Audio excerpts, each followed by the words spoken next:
సోమవారం CM Chandrababu Polavaram project ని సందర్శించనున్నారు.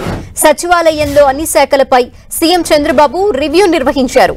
Irrigation ప్రాజెక్టుల అధికారులతో సమీక్షించిన చంద్రబాబు అన్ని ప్రాజెక్టుల స్థితిగతులను తెలుసుకున్నారు. ప్రత్యేకంగా పోలవరం ప్రాజెక్టు పరిస్థితి ఏ విధంగా ఉంది అని ఆరా తీశారు. అనంతరం సోమవారం పోలవరం ప్రాజెక్టు సందర్శనకు వెళ్లాలని నిర్ణయించారు. గతంలోనూ సీఎంగా ఉన్నప్పుడు సోమవారం పోలవరం అని ఈ ప్రాజెక్ట్ పై చంద్రబాబు సమీక్షలు నిర్వహించేవారు.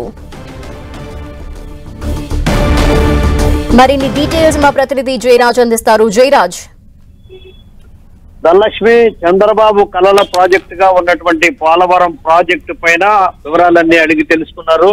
దీని సోమవారం పోలవరం అనేటటువంటి నినాదంతో గతంలో సీఎం గా ఉన్న సమయంలో కూడా ప్రతి సోమవారం పోలవరం ప్రాజెక్టుకి సంబంధించినటువంటి స్థితిగతుల్ని, రివ్యూని, ప్రాజెక్టు పురోగతిని కూడా ఆయన సమీక్షించేవారు. దీంతో అప్పట్లో 78% పూర్తయిందని చెప్పిన తర్వాత గత ప్రభుత్వ హయాంలో పోలవరం ప్రాజెక్టు అడుగు ముందుకు పడలేదు అనేటటువంటి అనేక రకాలైనటువంటి ఆరోపణల్ని తెలుగుదేశం పార్టీ ప్రతిపక్షంలో ఉన్న ఆరోపణలు చేసింది. ఇప్పుడు అధికారంలోకి వచ్చినటువంటి నేపథ్యంలో ఒక్కొక్క శాఖకు సంబంధించినటువంటి వివరాలన్నీ తెలుసుకుంటున్నటువంటి చంద్రబాబు ఈ రోజు ఇరిగేషన్ శాఖలో ఉన్నటువంటి వివిధ ప్రాజెక్టుల స్థితిగతుల గురించి కూడా వివరాలు తెలుసుకున్నారు. ఈ నేపథ్యంలో పోలవరం ప్రాజెక్టు స్థితిగతులు ఎలా ఉన్నాయి, వాటికి సంబంధించిన పురోగతి ఎలా ఉంది, ఏ స్థాయిలో పనులు ఉన్నాయి, అక్కడ ఉన్నటువంటి ఇప్పటి వరకు కూడా జరిగినటువంటి పనుల పురోగతి ఏంటనేటువంటి విషయాలన్నీ కూడా తెలుసుకున్నారు. దీంతో సోమవారం పోలవరం అనేటటువంటి అంశం గురించి కూడా ప్రస్తావనకు వచ్చినట్టుగా తెలుస్తుంది. సోమవారం పోలవరం ప్రాజెక్ట్ ని సందర్శించే అవకాశం ఉన్నట్టుగా సమాచారం అందుతుంది. దీనికి సంబంధించి గతంలో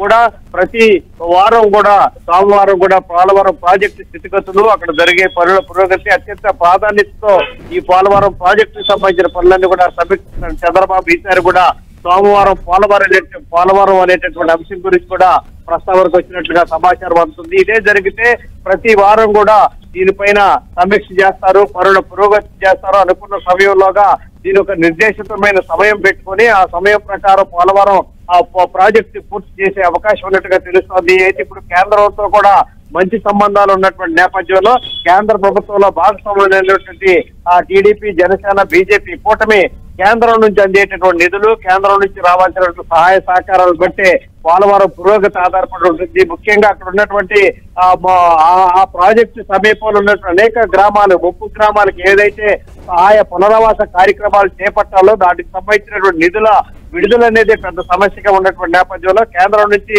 ఆ నిధులు విడుదలైతేనే పోలవరం ప్రాజెక్టు పురోగతి ఆధారపడుతుంది. కాబట్టి కేంద్రంతో భాగస్వామిగా ఉన్నటువంటి ఆ టీడీపీ, జనసేన, బీజేపీ కూటమికి తప్పకుండా కేంద్రం నుంచి రావాల్సినటువంటి నిధులు, పోలవరం ప్రాజెక్టుకి కావాల్సినటువంటి సహాయ సహకారాలు అందుతాయి అనేటటువంటి ఆశాభావంతో ఉంది. కాబట్టి ఈ రాబోయే రోజుల్లో పోలవరం ప్రాజెక్టు నిర్దేశితమైన సమయంలోనే పూర్తయ్యే అవకాశాలు ఉన్నట్టుగా కనిపిస్తా ఉంది. Okay, thank you Jayaraj.